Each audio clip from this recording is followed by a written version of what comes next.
Asassin Pro, subscribe on his channel and go on the pillar and watch his channel. Goodbye, see you tomorrow. We do a video and subscribe on the channel.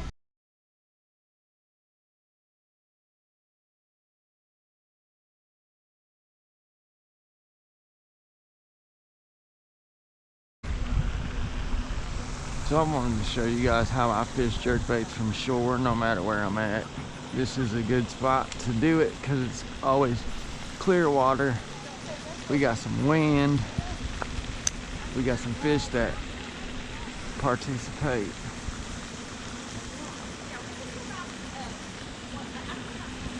So it's all about cadence. And in clear water you want to keep them baits moving.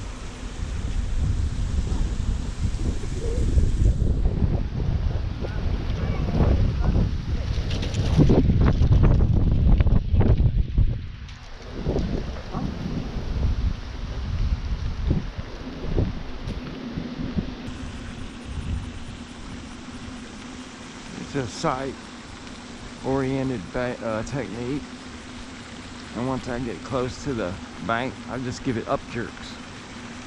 Try to keep it from getting hung up. This is one my buddy painted from Ridge Custom Tackle.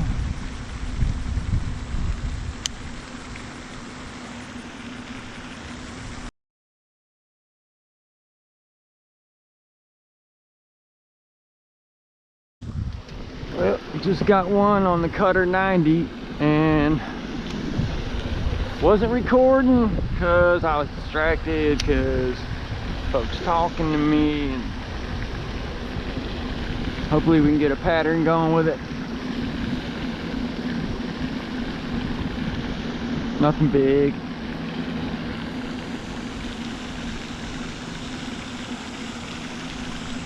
Oh, that feels like a better one. Yep. All right, boss. Yeah, that's a better fish. It's a better fish. Man, he got both hooks too, dude. Look at that. He was trying to eat, wasn't you, bud?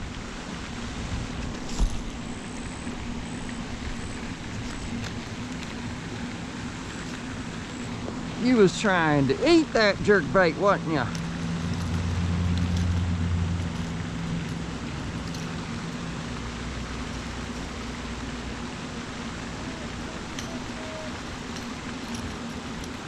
Not a bad fish.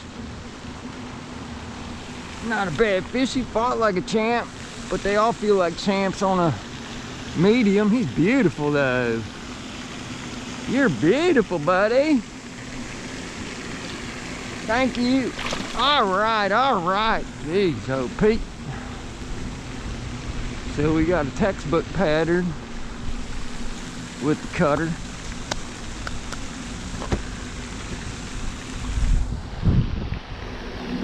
They might be schooled up right there. No, no, no, no, no, no, no, no, no. I'll walk that all the way out. Yep.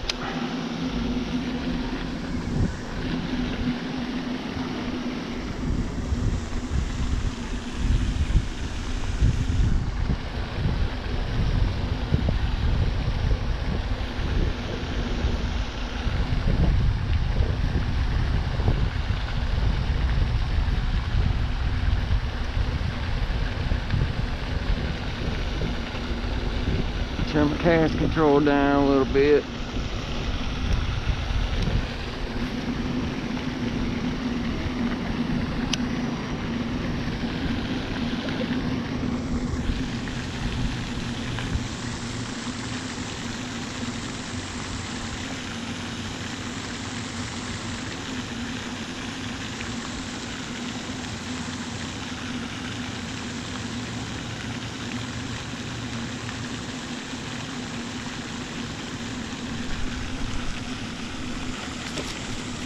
Get up here.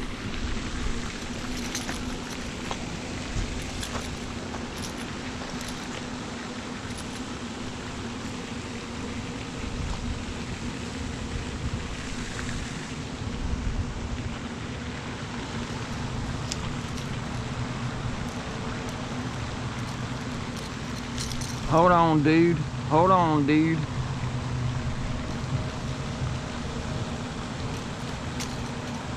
See? Hold on, dude.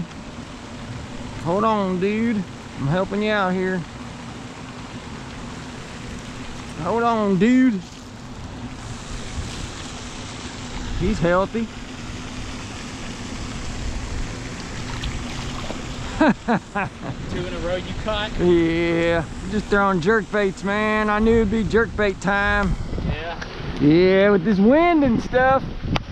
Yeah, you can't beat it when it's windy and they're gonna be feeding down. Yeah. You can't beat these little jerk baits, man. Just keep them moving. Yep. How y'all doing with the fly rod? I come up here and I have good luck with it sometimes. Sometimes it's a bust. Yeah, but I'm sure it's fun, man. Like, yeah. A lot of the little sunfish, bluegill out of here. Yeah.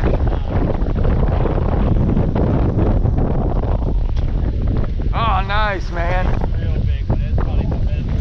Yeah. Heck yeah, man. Good luck to you guys. Yeah, man. Good luck, guys.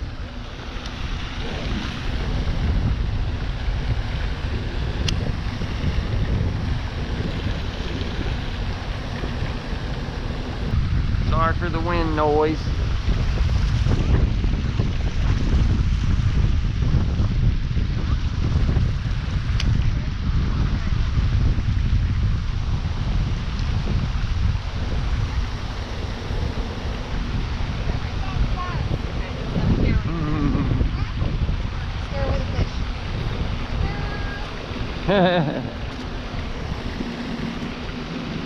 Yeah, some cloud cover's even better. Wind and cloud cover, we should be in there. See, I'm not even reeling it down to depth. I'm just ripping it. About chest high. I don't want them getting a good look at nothing.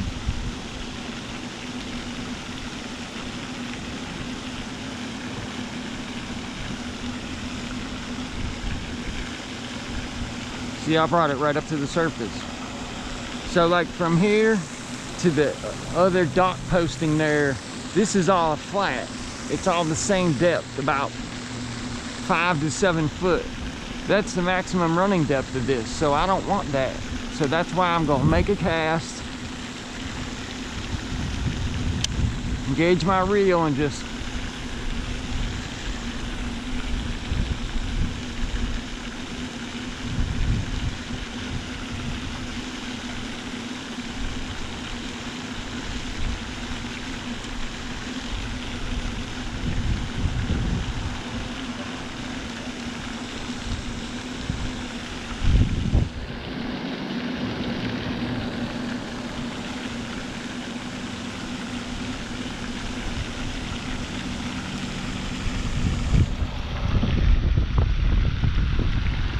the 3rd season in a row this little dude's produced for me up here.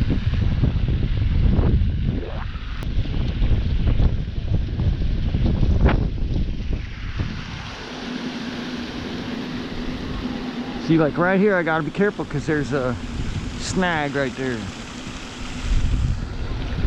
And another good thing to do is when you're switching baits, just set it in the water and see how long it takes to sink.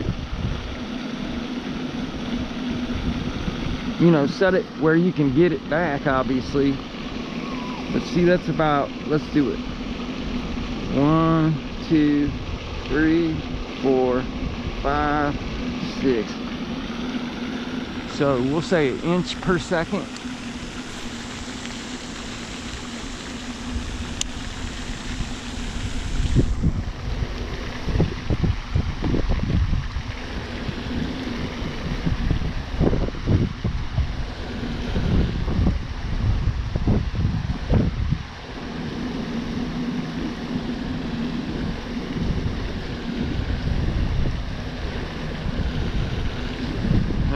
Little drag, make it look like it's just a little dumb bluegill swimming around.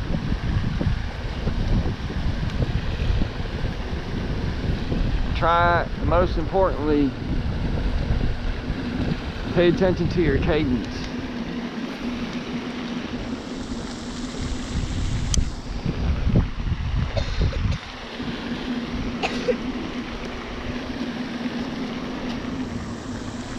I'm doing the 1, 2, 3. 1, 2, 1, 2, 3.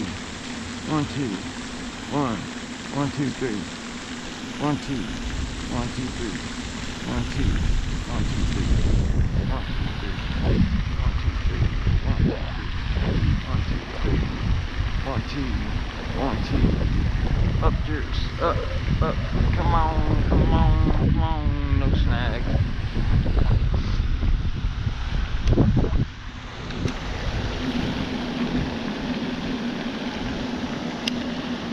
See how we went to a smaller bait though and got on 2, well 3 in about 10 minutes, but one wasn't on film, and that's all right.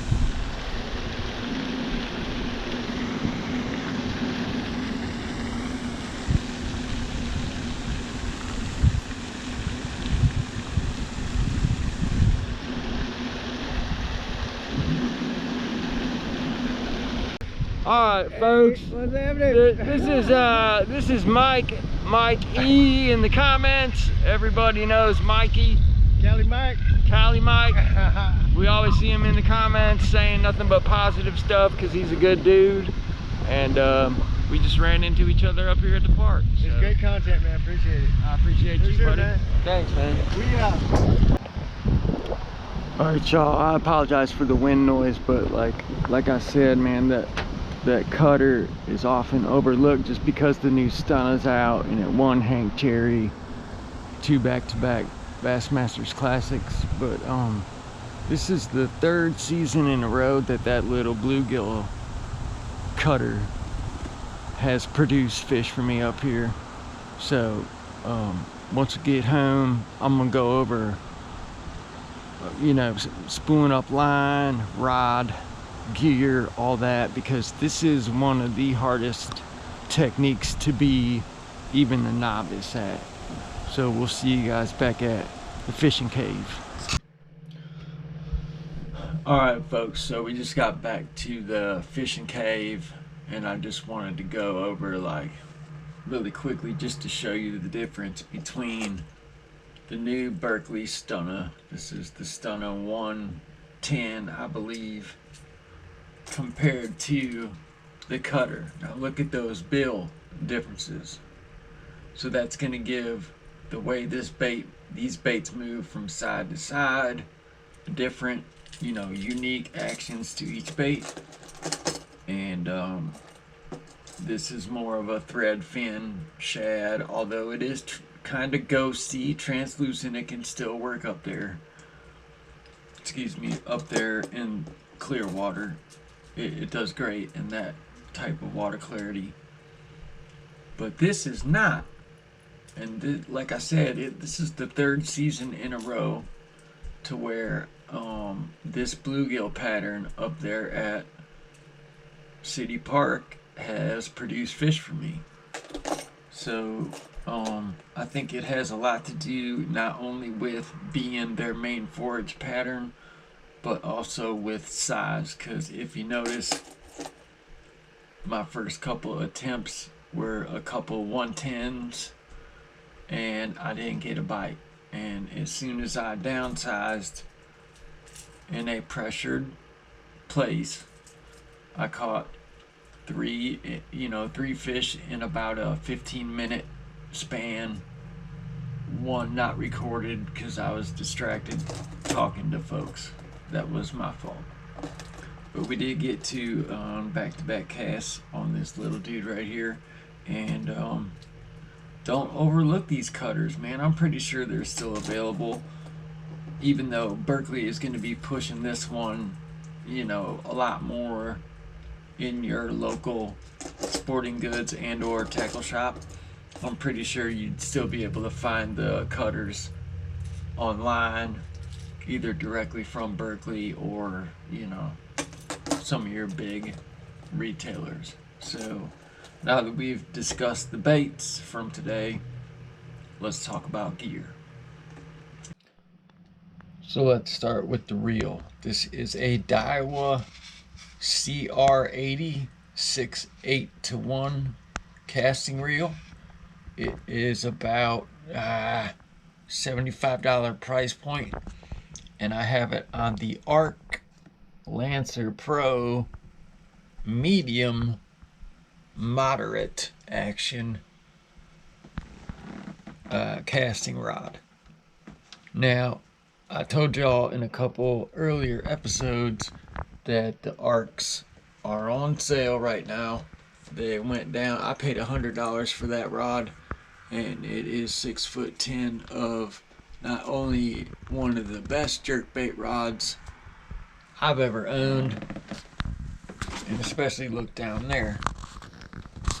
That is a short amount from the reel seat to the handle, so you can work those down snaps, you know, really crisp without getting whacked in the armpit every time. And the CR80 makes it so that even though you're not spooling up, you know, a lot of line capacity, you can still throw baits of that size without a lot of hassle. It's great. It's also a great reel size, the 80s, for like 1.2s to 1.5 square bills and or smaller crankbaits like wiggle warts and stuff like that. I've had that reel a long time, and I hope, even though sometimes it gets finicky and I got to take it apart and give it a good cleaning, it's still held up for a reel that's under $100. So your rod and reel is something important. This is not a composite rod. It is graphite, but the way it's built, it is designed for small top water and for jerkbaits. So the last important element I wanted to talk to you guys about is line. Now, not all of us are tactical bassin or sponsored, you know, pros that can afford to re-spool high-end fluorocarbon each time we go out planning to throw a jerkbait. Because when your fluorocarbon is kinky, when you think that bait is pausing, the memory in the fluorocarbon is actually making your bait move when you think it is at a stop. That is true. So Seagar has came out with an option, and I have put this basics through its paces. Now, being that it's only $9.99, it makes it affordable for if we are going on an outing to where we know we can catch fish on jerkbait. All the conditions are there. We're gonna have some wind, might have some cloud cover blowing in. We got water clarity. It's worth the paying the $10 to spool up fresh line if you're gonna go out on it and get on a jerkbait bite, because that way when you bring that bait to a stop, you know it's at a stop. There's no memory curling it and pulling it without, you know, you doing it yourself. There's none of that going on, because I've watched a lot of underwater footage, and I've seen fish where as soon as a jerkbait stops doing its and does the wiggle wiggle wiggle like somebody's reeling it, they'll be on, those bass will come up to it and they're getting ready to hit it, and as soon as it starts to swim like a crankbait, they'll pearl off. There's something about the darting and the dying bait fish appeal that makes those bass, when they're on a jerkbait bite, it is one of the funnest ways to catch them. It's just there's so many variables. Like a 90 is the smallest I'll go on a casting rod. I should be throwing this on a spinning rod, the thing is that I really, besides the blue lightsaber, like I like to fish really shallow jerkbaits with that rod, with the 6.6 Shimano Celis.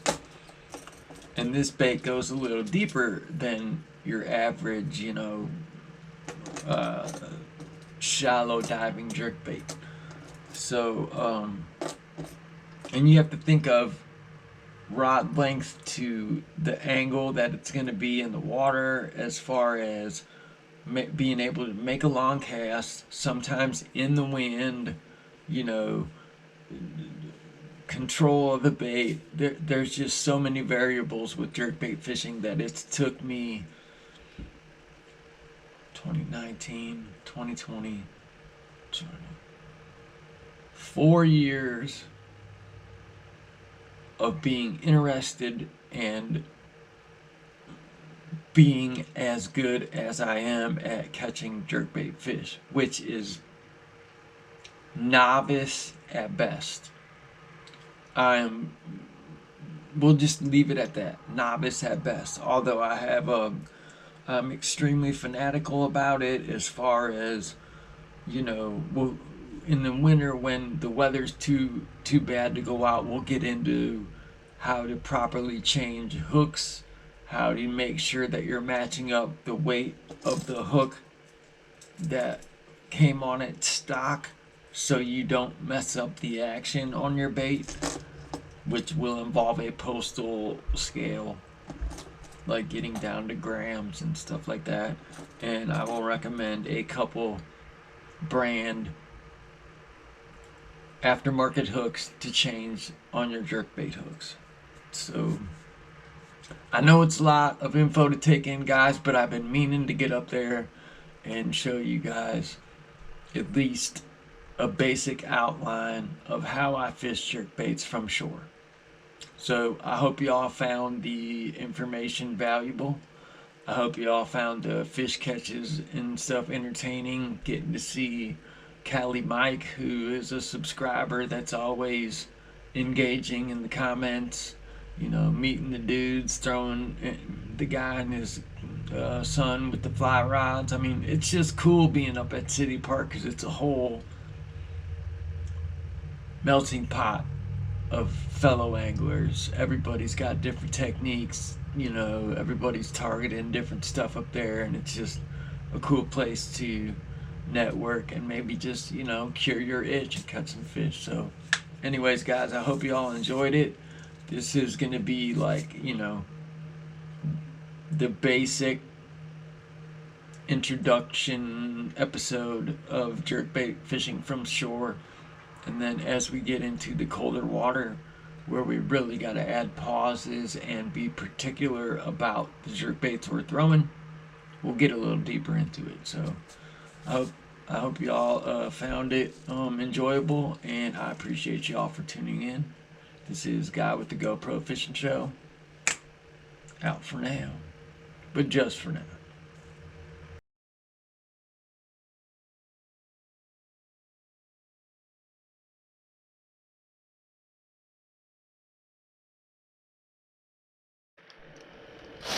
Hey folks, really quick, I just wanted to announce the giveaway.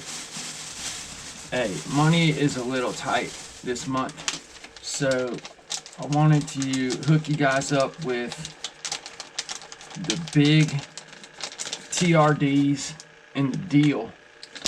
And I got the long shank 1/6, which is like 1/4 ounce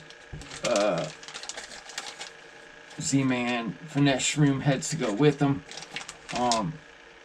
I had some B-roll where we had a lot of current and the water was really stained and the smallmouth were tearing it up, but they were smaller fish. It was a dink fest.